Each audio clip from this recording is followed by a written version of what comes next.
And welcome to Oulton Park, where we're here for the third meeting and rounds 7 and 8 of the BRSCC Toyo Tyres Porsche Championship this weekend. There have been some problems for some of the drivers even to get onto the grid, and we're going to catch up with one or two of them now. I understand you've got third on the grid for the race, but not very straightforward. No, we had a gearbox problem yesterday, and we thought we'd sorted it, but it's internally. We didn't think it was internally, so problem with the gears, we can't get into second, so we're a bit slow out the corners because we've got to go around in third, so we lost a bit of time in quali. Bit of a shame. We're just hoping to get both races finished to pick up some points this weekend. Yeah, points is what it's all about, so best of luck out there. Thank you. Gary, borrowed wheels. Blue Billy's hopefully going to be doing the trick for you this weekend. Why are you out in her? I had a little engine blow up yesterday, so yeah, in the first session, but luckily TF supplied this. I must say, actually, one of the guys, Paul, one of our mechanics, he drove, I think he had a combined trip of about 11 hours to go and get the car and do it all up to get it for me. So but yeah, it should be a good day though, hopefully. Reasonable in qualifying, so yeah. It's all about team dedication at the end of the day, so you're hoping to bring a result home for them all? I most certainly will. Well, best of luck. Right, well with that, Richard, it's over to you. Race 1. Thank you, Rachel. Richard Styron is going to start on pole position. Alongside him is Richard Avery. And then we've got James Coleman and Nick Cole, Kevin Molyneux and Gary Lawrence starting off the back of the Boxsters. 924's headed by Linda Warren once again. Nizar El Chamar alongside, then Gavin Johnson and Jamie Callender. John Broadley and Hugh Peart are next, and Darren House completing the grid on row 9.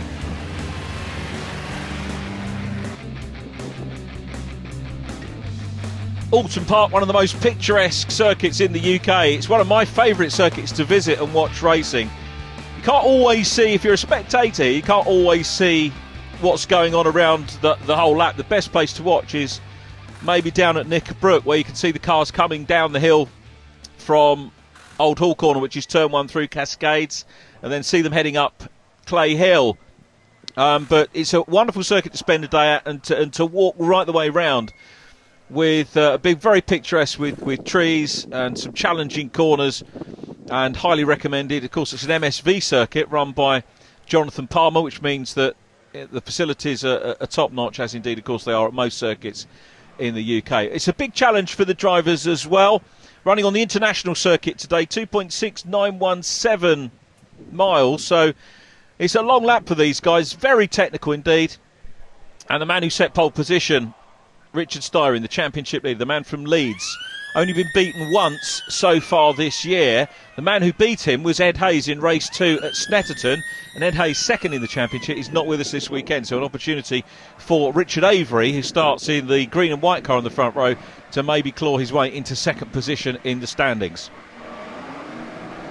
Getting ready for the start, round 8 of the Toyo Tyres Porsche Championship for 2016 is underway. A little bit of hip and shoulders there from Rick Styron into Richard Avery. Apologies to my sometime colleague Paul O'Neill for nicking his line there, but it was Styron very determined to come through into the lead at turn 1. He's got that. Great start though, look at that, car number 7, Gary Lawrence. You might be used to watching him in car number 93, but as we heard, he is in a spare car, the TF team going to get that car for him overnight and having dramas on the way as well. It wasn't a straightforward journey for the team, so a lot of effort. We did see in the background, I think, Nizar El Chamar leading the 924s off the line. So Linda Warren, who was on pole, has not started the race in the lead. Looks like Nizar's made a very good start indeed, as to, of course, to Gary Lawrence, who's up into third place. Now, this is an unfamiliar car for Gary.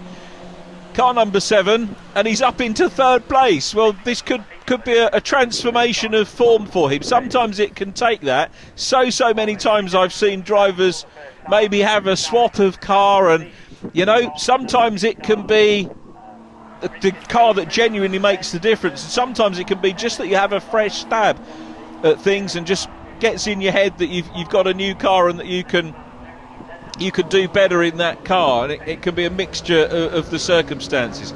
Here's the view from Kevin Molyneux. He's back at the moment. He's got Nick Hull immediately in front. Nick Hull has gone wide, off onto the grass. Nick Hull hopefully will keep it out of the barrier.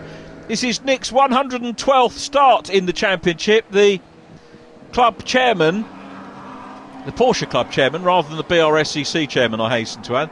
And this part of the British Racing and Sports Car Club's summer solstice race day here at Oulton Park. Always admired the BRSCC for the wonderful titles that they give their race day. Really aids the marketing of these wonderful events that they put on. This race, 20 minutes. So the checkered flag will go out after 20 minutes, and that guarantees the drivers their track time rather than maybe specifying a number of laps. It also helps the organising club to schedule the race day if you know how long the cars are out on track. And it was the BRSCC that actually set that format up all those years ago under John Nicol. I think I've mentioned John before, the late great John Nicol, who ran the BRSCC and introduced the racing ahead concept and the timed races. And everybody knows what they're getting with a 20-minute race. If you get a safety car, that's going to eat into it, and that's really hard lines for everybody. Back to the 924s though. Nizar El Chamar, he leads. Linda Warren in red, 42, is second. Linda having taken her first win at Rockingham, and Linda matching former Porsche lady racer Rebecca Jackson, who took a win in the 924s as well. Now, I was talking about ladies racers stats in this championship. Rebecca Jackson remains the most successful lady driver in the series, because she also raced in the production. She was champion in the Boxster Productions back in 2013 and took 10 wins. Now, with all due respect to Rebecca, of course there weren't quite as many cars in the Productions then as there are in the 924s now, but Rebecca has had a 924 win. I'm sure we don't really need to compare that anyway, but just to let you know that lady races are welcome in this championship, and it's great to see them racing with the guys, and good to see Linda Warren doing well, and good to have seen Rebecca, of course, having won that championship. And a lot of initiatives to get the fair sex involved in more racing in the UK, headed up by Susie Stoddart, no less. So let's hope that or Susie Wolf, as she's now known, of course. Let's hope that we do see some more lady racers coming into this championship. 924 is a great place to start. Look at the scrap we've got on for third position here. Absolutely mega one, and going for third place is Jamie Callender round the outside. Brilliant move by Jamie Callender up into third place ahead of Hugh Peart, the Northwood based driver, passed by the Bournemouth man into third place. Life's a beach now for the man in third place. Great move from him. Wonderful racing as ever from the 924s.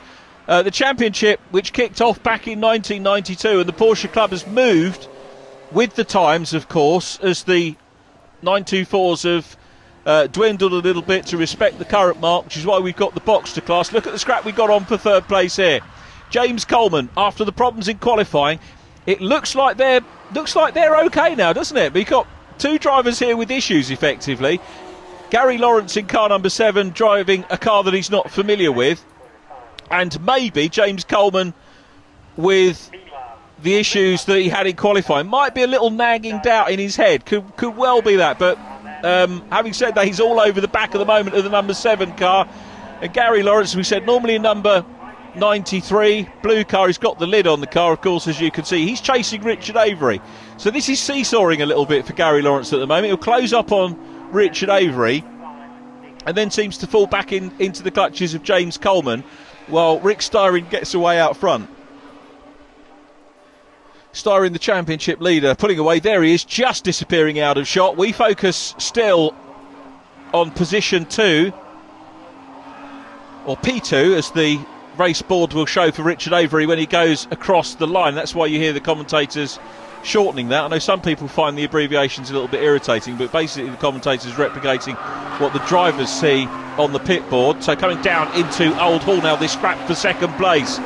Avery hangs on very wide indeed. Oh, Gary Lawrence is off on the grass. Across the other side, pulls it back, goes one way, then the other. Lucky not to tag anybody. It could have been an even more expensive weekend for the driver of the number 7 car had he not pulled it all back into line. Oh, hats off. I've got to say, hats off big time to Gary Lawrence there for getting that car back on the tarmac and facing the right way. He has lost third position, but has kept some money in his pocket. That could have been a very, very expensive accident. And the key thing here is you watch the racing, and these guys make it look easy, because you very rarely see a little wobble like that. He was chasing, he just went a little bit a little bit too wide out, chasing that second position. And these cars are a complete handful. And when you see the car go over the limit and lose it like that big time, that's when you suddenly appreciate how difficult these cars are to race. And well done, Gary Lawrence. And he's still going in fourth position, a little bit down now on James Coleman, who is challenging Richard Avery. Good to see Avery back up into potential podium position. Avery in car number 6 hasn't had a podium since today. He just missed out on the podium in the first 2 races at Rockingham, but was second in race 3 at Snett. There's Richard Styring getting away, the Leeds-based racer, looking for a 46th career win, unbelievably, and as we've mentioned before this year, looking to be the first man to have won the championship 3 times. There is Nizar El Chamar, car number 21, still out front in the 924s. Linda Warren in second is not letting go at all, and Nizar is not particularly building a big gap at the moment. These two in qualifying, Linda did a 2 minutes 7.2, Nizar a 2 minutes 7.366. So relatively well matched in qualifying, and they've proved to be very well matched here as well in the first of our 2 races here at Oulton Park.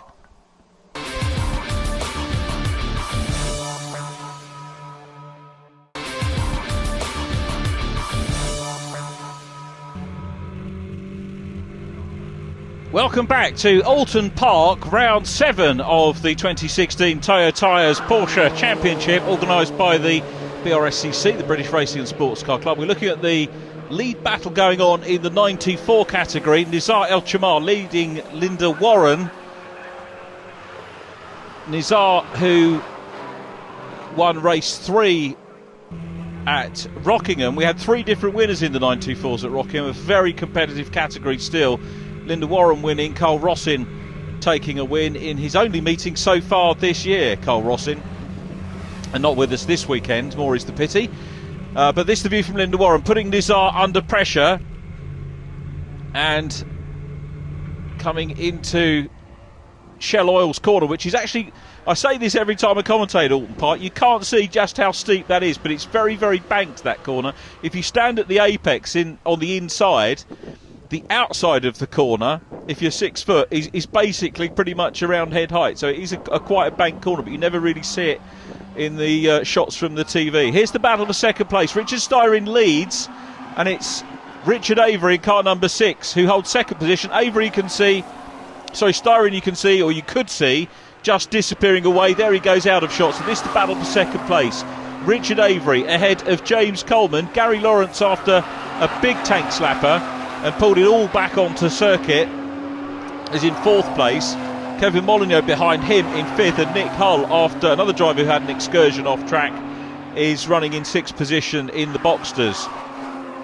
Nick incidentally in the 987 Boxster, and behind them the lead battle going on still for the 924s. So Avery and Coleman still. Coleman looks a lot happier than we heard about the problems in qualifying.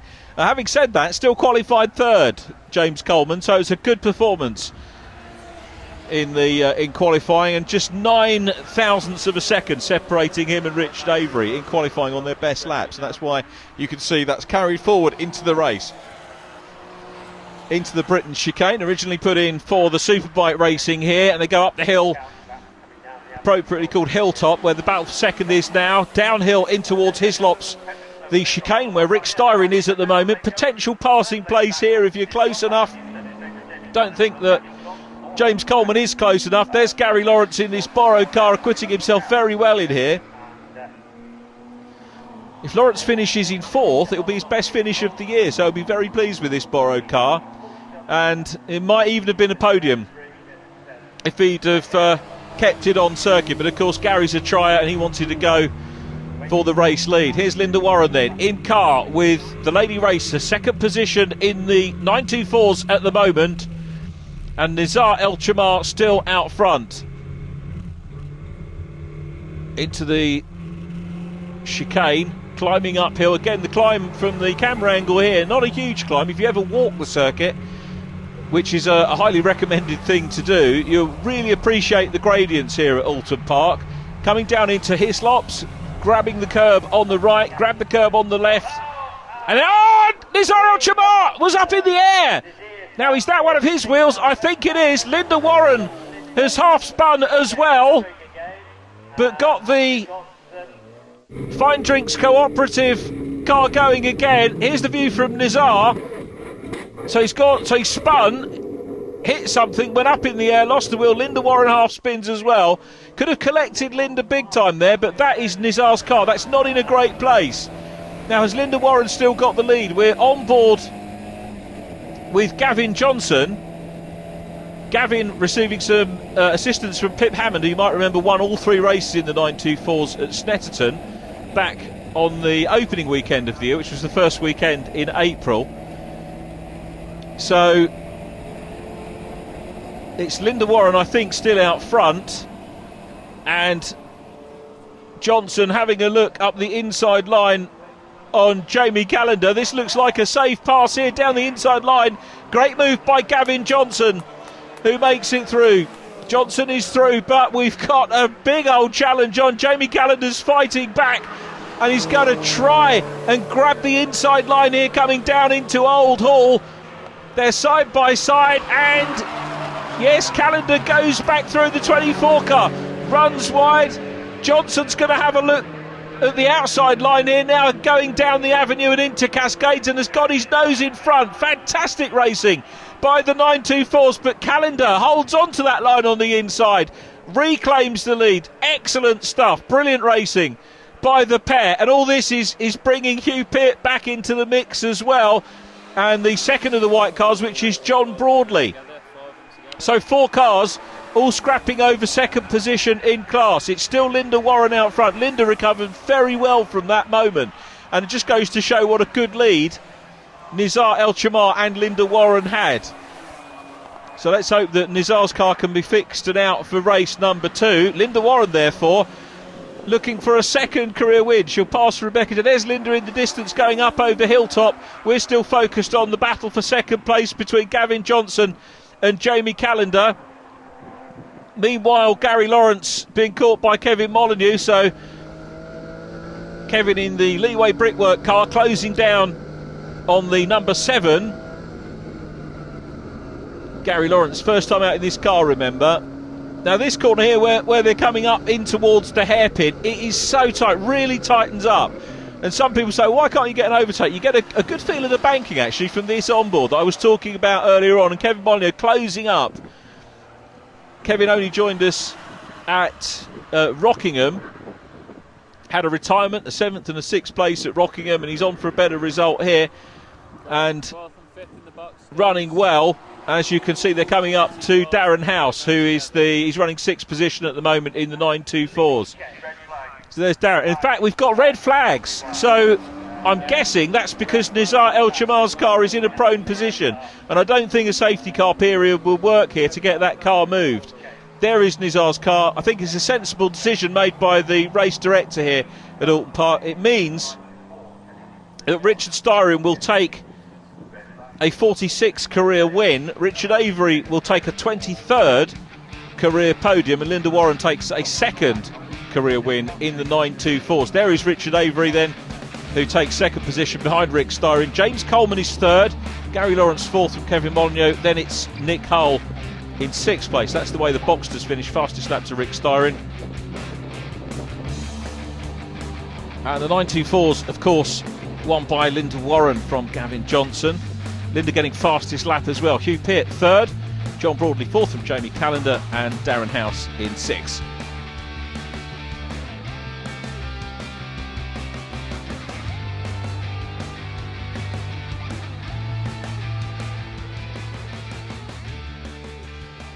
Richard, pole to first, but a race without incident for you at least? Well, actually, on the red flag lap, I was passing a 924 and I got it slightly wrong, spun 3 times and rejoined with these guys. So that would have been a great last 6 minutes, but sadly it was called on the red flag. Well, maybe a less eventful race next time out. Best of luck. Yeah, thank you very much. Richard, that didn't look like a particularly easy race for you out there today. No, it wasn't easy at all. I mean, I was defending most of the time. Had a very good start. Me and Rick went sort of neck and neck down the first bit of start. Touched mirrors a couple of times. And the rest of the race, really, I was probably defending off James Coleman and Gary Lawrence, really. And then I obviously see my mirrors. Gary had a bit of a tank slapper and he'd lost it, pinged it off. And the rest of it really was fairly straightforward, but it was just fending off James, really, most of the time. Well, congratulations on second and best of luck in next time out race 2 this afternoon. Yeah, no, thank you very much. Just quickly, just like to thank my sponsors, Country Properties and Dodd and Vorton for their sponsorship. Yes, of course. None of us could race without the backing. Exactly. Thank you very much. Anyway. James, you were telling me before the race you had gear selection problems. It didn't look like that out there. It was bad. The first lap, we come into the second corner, Cascades, couldn't get third gear. Gary Lawrence sailed past nice and easily, and we dropped back quite a bit, so it did hamper us. And every lap we were missing gears, we couldn't get second. But we still had good pace. We had really quick pace. We caught them up in between in the other gears. Gary had a spin coming off the start finish, so we got past back into third. Got on the back of Richard Avery, but we just couldn't get past. And Rick disappeared off into the distance again. So yeah, I would like to have got past and tried to challenge for a bit further up front. So I'm really pleased we got third because I was just expecting points today. So that was good. Well, best of luck, and you brought it home in one piece, which means you can go out and get more precious points in race 2. Yep, and we'll be a little bit lighter as well, and Richard Avery's going to have a nice big chunk of weight sat next to him, so hopefully that'll help us out. Well, let's hope so. You were certainly all over him in that race. Yeah, no, it's very close, but he's a very good driver. You know, he put his elbows out and we couldn't get past, so no, good race. It was a good race. Best of luck. Thank you. Linda, congratulations on first. A bittersweet moment, though, considering perhaps how you won it. Yeah, it was unfortunate for Niz. That was quite a scary moment. We were chasing him down, and I just didn't expect that to happen. I mean, that was quite horrific. It nearly flipped over. I had to, miss him, get on the grass, but luckily I kept my clutch in, and off he went. It was a race at the end of the day. It certainly was, and it certainly paid off. And you were gaining on him before that happened, so I think probably if the race had gone full length, you would have great. Yeah, I'm not sure whether I would have caught him. Niz had some good pace, and we kept, both of us were very honest, we kept it clean, and whether I could have got it past him before the end of the race, I just don't know, but I was pushing and pushing.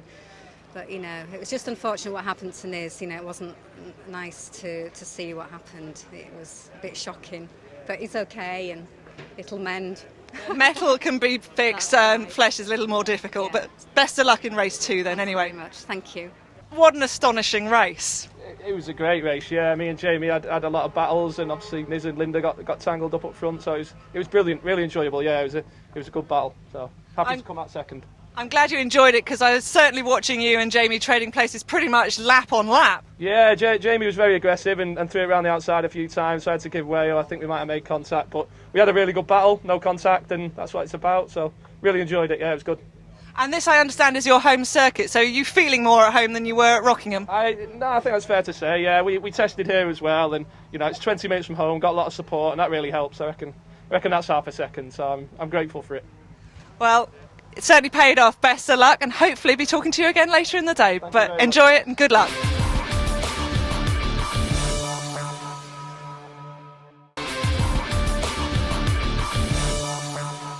I'm down in assembly where the cars are lined up for the second race of the day. And let's face it, race 1 was rather eventful. So I, for one, am keen to find out how Niz has managed to get back out so quickly. Can you take a moment to tell me exactly what you and your team have had to do to get you back out for race 2? Yeah, absolutely. So we had a bit of a rear right hub failure for race 1. I'm sure we'll see it on the TV, it'll be quite dramatic. But essentially, the guys have worked non-stop from now until the start of race 2. We had to change a lot of bits, pretty much half the car was a bit bent. So they did, Fudge from Victoria Motorsport and Tony from Toyo Tyres, they did absolutely fantastic work. So all the team have managed to get me back out. So yeah, it was good to see how it goes.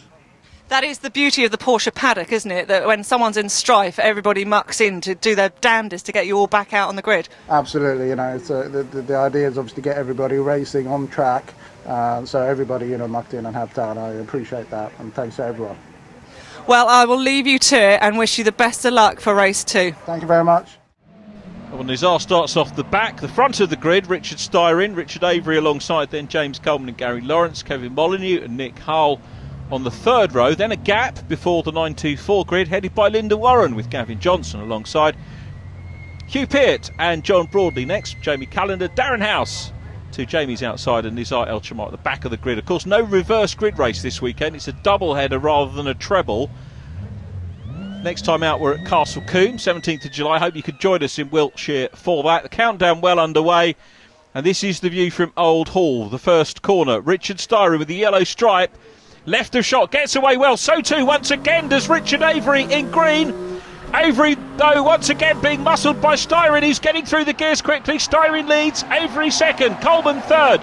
Then it's Gary Lawrence who runs wide. Big wide moment there for the Union flag livery car of Nick Hull, who pulls it all back into line, but is down in sixth position. So Hull at the back of the Boxsters.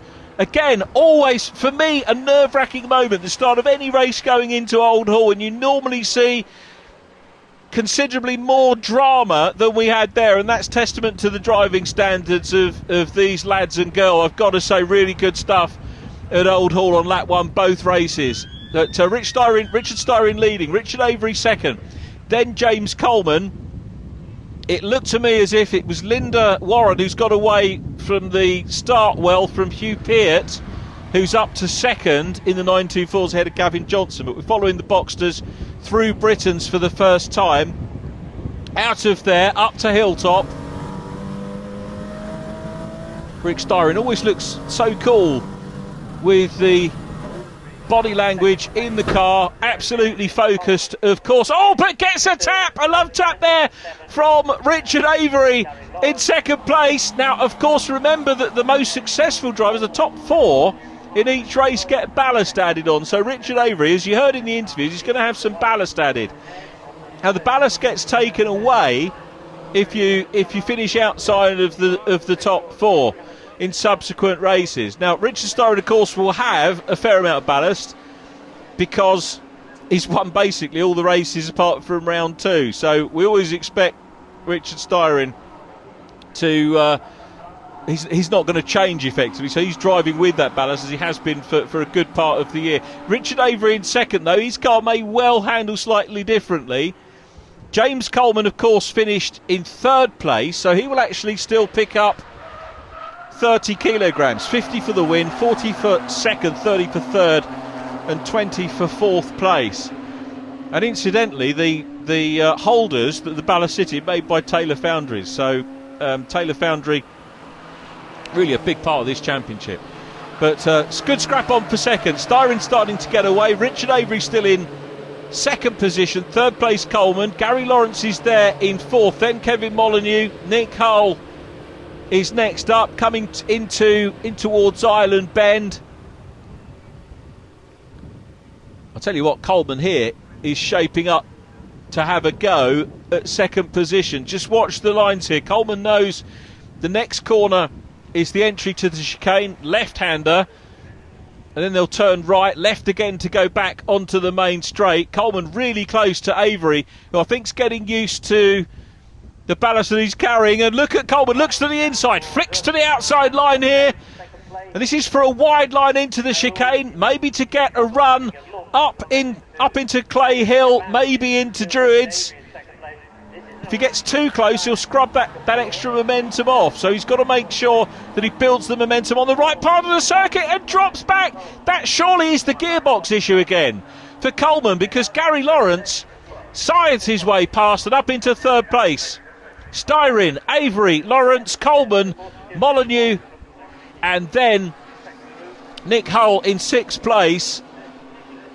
Now, if that's an intermittent gearbox fault, it's going to be, I was going to say, even more frustrating for the man in third place now. But if it's intermittent, he might get some laps where it doesn't cause a problem, and he might be able to get the chance to have a nibble back at Gary Lawrence and get third position back. Kevin Molyneux developing well, isn't he, in the yellow car, starting to close in fourth position. Then Nick Hull, vastly experienced driver in the championship, over 100 starts. I'm not sure we've got any other drivers with 100 starts in this. I'll have to run down the stats of all the other drivers. Well, Linda Warren is away in the lead. You can see Linda going out of shot. Hugh Peart second. Gavin Johnson is third. And Nizar is already up into fifth in class, out of the seven. So he's picking off people, and now looks down the inside of Jamie Callender. Physical stuff. Nizar's coming through, and he's got through. Nice piece of driving from Nizar. Remember, Linda Warren got fastest lap in race number one. Rachel was saying that maybe she was disappointed taking the win in that manner, but she did get the fastest lap of the race, and also had to deal with the aftermath of the incident. So, although I suppose technically race one could be looked on as a little bit of a gift, she had to recover from that half spin to take the win. So Linda Warren did very well to take her second win in the championship, and Nizar wants another one here. He's got a long way to go to catch Linda, who's getting away, and now challenging Gavin Johnson for third place. Gavin's having none of it, quite rightly. He wants another podium, and Nizar certainly seems to have the momentum. He's building up a good race rhythm here, in car with the man he's chasing, Gavin Johnson. Hugh Peart immediately ahead. Johnson incidentally from Runcorn, so pretty much a home race for him here. I suspect he's probably been watching the racing here for a number of years. It's a real treat to be able to do that. Into Hislops again, and then through Knickerbrook, and then up Clay Hill. So some momentum here. Let's see what the third place car has got in its armoury, and it's a tight line. It's the outside line on this left kink, and they'll come up into the double apex corner at Druids, and this is a tight line here. I don't think Johnson's doing himself any favours on that outside line. You can see that Hugh Peart taking the racing line on the double apex and pulls away as a result. Johnson, maybe a bit of racing experience, wanted to look up the inside line, and he's lost ground there. You can see that over the red car in second position. Linda Warren's away down the road. There's Hugh Peart.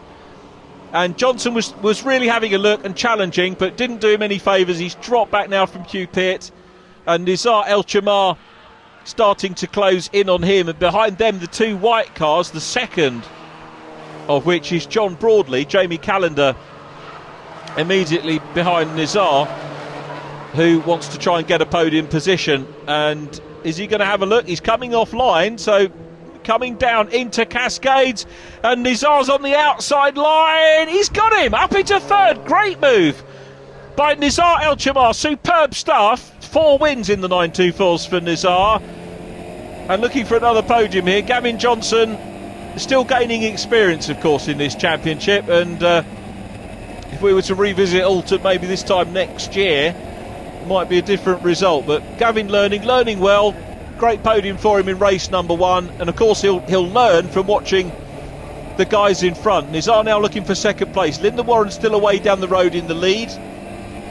The two cars in front, Hugh Peart in second place, and Nizar El Chamar running in third. Very close indeed, going into Britain's. Come out of Britain's now, and then head up towards Hilltop once again. Tell you what, Gavin Johnson getting closer to Nizar here. Nizar loses a little bit of ground over Hilltop to the second place car in front of him.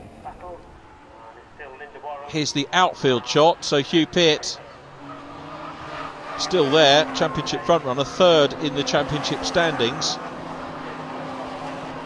behind Linda and Nizar. And now Niz is doing what Gavin did last time out, looking at that outside line here, chops back for maybe a little bit more momentum in towards Druids. The car's coming back up towards us now. What can Nizar do? Is he going to be able to find a way through? There's a wide line for Peart, who leaves the door open there and through Druids. On the exit of Druids, Nizar takes the lead. A good tight line, takes the lead of the battle for second place, I should say. Here's the view from John Broadley, and it looks like Johnson's going past Peart as well. Callender's going down the inside as well. Poor old Hugh Peart has got hang out to dry a little bit through Dearly. He's holding on to position ahead of Jamie Callender. Wonderful racing that we've had from the 924. Such a great competitive category, and remember, it's been going since 1992. Absolutely incredible. I mean, these cars can race in the classics in some championships up and down the country, but still providing us with wonderful racing. Now Gary Lawrence has dropped back, and he's now fighting for 6th place with Nick Hull, or 5th place with Nick Hull. So what has happened to Gary Lawrence? Dropped well back. He was running in a podium position the last time we saw him. He's got Nick Hull all over him at the moment, going up Clay Hill out of Knickerbrook under the footbridge, and now of course heading their way back towards the start-finish line.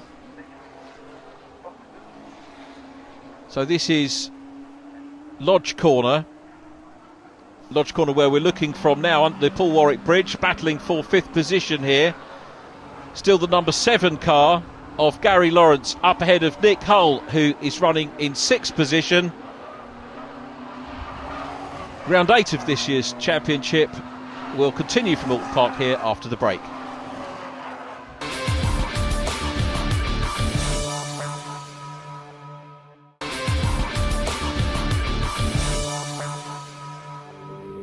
Welcome back to Oulton Park. Niz has caught Linda Warren, who's the lead. Look how close he's getting. He's driving like a man possessed here. This car was broken after race 1, and as we heard, a big effort in the paddock to get the car out. Niz is rewarding everybody that did the work with this stunning drive through from the back of the field in the 924s. He's worked his way from last up into 2nd place. Linda Warren had a big lead. He's chipped into that. He's got the fastest lap of the race for the class as well, a 2:06.9. So a good lap from Nizar. Linda got the fastest lap in race number 1, a 2:06.6. So Niz still chasing the fastest racing lap of the weekend for the 924s, but still piling the pressure on. Little bit more work to do before he can catch Linda Warren at the moment. Up Clay Hill though. These two are 7th and 8th overall. The race still led by Rick Styrin, Stiggy Styrin as they call him, and he is looking for a 7th win of the season. There in the background you can see that's Hugh Peart's car parked up in the gravel. So Hugh Peart, and now a challenge for the lead coming into Lodge Corner, and on the inside line goes Nizar El Chamar. Has he got the lead? Yes, he has. Linda Warren down to 2nd. Coming up through Deerleap. Niz goes across and grabs it. Linda Warren's a fighter, though, and he's going back to the outside line. Niz is that a little bit defensive coming in to Old Hall Corner. Certainly he's mindful of the fact that Linda will try and come back and re-grab the lead. But Nizar makes it his own, going through Old Hall Corner. Now, given the pace that he's had so far in this race, one would assume that he might start to pull away at will. He's made a lot of progress. Of course, he might have worn tyres down and everything else, and of course be a little bit fatigued as well. But a stunning drive and a great reward for everybody who's worked hard on the car. So Nizar leads, Linda Warren in 2nd, but as you can see, far from giving up. We've still got a race on for the lead of the 924s. Wonderful category, the 924s. Rick Styrin leading the Boxster class once again and pulling away. Absolute masterclass. Fastest lap on lap 3, 1:57.4, and as you can see, well clear of the field. Niz and Linda still 1st and 2nd. Now championship wise, Linda Warren here, given that Nizar non-finished in race 1, will move on to 192 points if she stays 2nd. Niz will move on to 154. Hugh Peart on 134 with the non-finish in this one. We saw him parked up. Now with drop scores, Linda Warren will be on 123 points and Nizar on 114. So it's much closer after the drop scores. So barely 9 points in it between these two. And it's close on track. It's close in the championship standings as well. And that, of course, is the story we want. But talking of stories, what a fantastic story from seeing Niz having that retirement in race number 1. Massive amount of work to get the car out and driving through from the back. That is the sort of thing that makes the spectating weekend so special for the spectators that come and watch the racing here. You can't always see too many spectators here at Oulton Park, but remember, this is 2.7 miles pretty much round all the way. And the spectators that do come and watch the racing, some of them are on the inside of the track, some of them are on the outside. There's plenty of breathing space, so it's not a huge, big, claustrophobic crowded event, but a good space, and there is always a good crowd here at Oulton to enjoy the racing. Busy here looking at Kevin Molyneux in car number 4, and Kevin starting to come under a bit of pressure from Gary Lawrence as Rick Styrin, this is lap 11 by the way of this 20-minute race, this one going the full distance by the look of it. James Coleman there in second, getting into a little bit of lapping territory. Styrin well clear at the moment over James Coleman, so no worries at all. There is Coleman in second place. John Broadley going through, he's still running in 4th position in class, and a good battle on here for 3rd position. So we're going to see Kevin Molyneux here with a podium. He's being closed down by Gary Lawrence, who's had a terrific recovery drive. Remember, Gary was down in 5th position at one stage, being challenged by Nick Hull. You can see the 924 waving both cars through. Great respectful driving indeed there by John Broadley, and this the battle for 3rd place, and Molyneux's back end goes around and spins onto the grass. Thankfully keeps it out of the barrier, but I think he had one eye on the mirror, and Gary Lawrence's fight back is going to be rewarded with a podium, and that's going to be Lawrence's first podium of the year, assuming of course that he gets the car round to the finish. We've no reason to suppose he won't, but it's Rick Styrin still there from James Coleman. Styrin up the hill. Coleman looks a little bit closer for my money here. They go past the stricken Hugh Peart car. Hugh will still be 3rd in the championship. 99 points on drop scores. So again, when you have the drop scores in, it makes things very, very close indeed. And that's why a lot of championships employ that. It gives the drivers a chance to have a weekend off, maybe a course for work, or maybe even just have a little bit of bad luck, as we've seen here for Hugh Peart in race 2. Bad luck for Niz in race number 1 in the 924s. No bad luck for Rick Styrin though, who coolly puts his hand out of the window and takes the checkered flag by 1.3 seconds from James Coleman. Gary Lawrence comes home in that borrowed car for 3rd place. A great weekend for Gary Lawrence. The ever smiling Gary Lawrence takes 3rd position. Kevin Molyneux recovered for 4th place. A great drive from Kevin, very nearly a podium, and notice of what's going to come soon for him. Absolutely no doubt of that at all. Next up was Nick Hull in 5th position. The 924s, of course, won by Nizar El Chamar from Linda Warren. Gavin Johnson next from John Broadley, then Jamie Callender and Darren House in 6th. So Rick Styrin leads the championship by 21 points from Richard Avery. Ed Hayes now down to 3rd. Gary Lawrence is 4th from Nick Hull. And in the 924s, Linda Warren 9 points clear, as I said, from Nizar El Chamar. Hugh Peart in 3rd. And then Gavin Johnson, Jamie Callender and John Broadley all together on 92 points. Rick, another win, but was it as easy as others? Maybe hard fought along the way? Yeah, definitely. I think 2nd, 3rd, 4th and 5th really had their act together this weekend, and I could say that they were battling and beating the living daylights out of each other. And Richard Avery's been incredibly quick this weekend, as has James Coleman, so it's good. Yeah, Richard had a moment. I believe you experienced that in close quarters. Yeah, for whatever reason he has apologised, hit me into the chicane, through the chicane and out of it, but I've forgiven him. Yeah, well, you have come out on top, so well done. Yeah, and looking forward to Castlecombe. So we will see you there. Best of luck. Thank you. It was hard out there, but did you gain obviously from Richard's moment? Yeah, no, we did. It was a bit of a repeat of race 1. Got quite a good start. Went to Cascades, couldn't get it in gear again, so lost a bit of time there. But we had good pace. We were right behind Richard for the first few laps. Dropped a gear coming out of Nickelbrook chicane, and Gary come flying past me again, like he did in the first race. And then we just played catch up then, and we managed to get past Gary again, catch Richard up a bit, and then he unfortunately had a problem, had to pull off the track, so a bit unfortunate, but good game for us. So. Well, if you've achieved these results this weekend with a compromised gearbox, I for one can't wait to see you out in action at Castlecombe. Yeah, no, we weren't going to even race, but I thought we'd stay for points, just to get some points. We had no idea we were going to get a podium, so we're over the moon. Yeah, so much better than we thought we were going to do. Thank you very much. I always like to do one for the team. Again, thanks to Nick, Paul and Dave for lending me the car. It's a good effort. And Paul drove about 11 hours, I think, to get my car on Friday. So because without that, I wouldn't have been here. But no, really eventful race. Really enjoyed it. Had great fun with Kev and Nick. I mean, they were really trying hard. They were nearly on my pace, to be fair. But in the end, they both spun trying to keep up, which is a shame because they were doing quite well.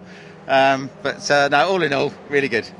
Liz, I for one would describe that as the race of a lifetime. What about your reactions to that back of the grid to first? Well, this is what racing is all about. You go from a low of leading race one, and then having a mechanical failure, to a high of coming from the back of the grid to win the race. I mean, that's what we love it, and that's why we do it. So it's a fantastic feeling.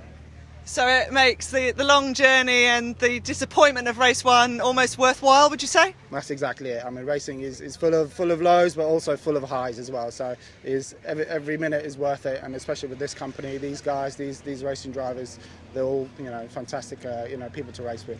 Well, the Porsche family certainly made it happen for you, even without your own flesh and blood here this weekend. I know, I miss them terribly, so I want to say hello to little Zane and my wife Denise and little Raya as well. I miss you terribly, so I'll see you soon. And will they all be joining us at Castle Combe? Fingers crossed, I'll be there and they'll be there as well. I can't wait to catch up with you there. Thank you very much. Linda, congratulations on second. It still leaves you comfortably ahead in the championship, but did you see Niz coming? Because he was storming through. He did really well. I didn't expect that. I think I'd got a little bit too comfortable. So when he came storming through, and fair play to him, he deserved it. He drove really well. I don't know what else to say about that. He deserved to get that win, But the points for me, I nearly lost it on Old Hall, but I managed to catch it back, and the points are still fantastic. It still puts me quite ahead, so I'm pleased with the weekend. It's gone well. Is that why Gavin seemed to be chasing you all the way to the line on that last lap? Yeah, he was driving brilliantly, and I had to defend really well. I thought, Gavin, congratulations on third. Did you simply run out of race because you were chasing Linda all the way to the line? Yes, I was. Yeah, we got caught up at the beginning. I had to defend a little bit from Hugh, and I think Jamie and Niz. I charged in Niz, and then mid-race lost a little bit of pace, and Linda made a mistake at the end and tried to get it. I need a couple more laps, I think, unfortunately. Well, it's not long to wait till Castle Combe, so we look forward to seeing you there, I hope. Well, sadly not. No, I'm not in the car. It's Pip Hammond at Castle Combe. We're sharing this car this year, so I'm back for Anglesey, and I'm looking forward to that, but I'll be down to support Pip at Castle Combe. So.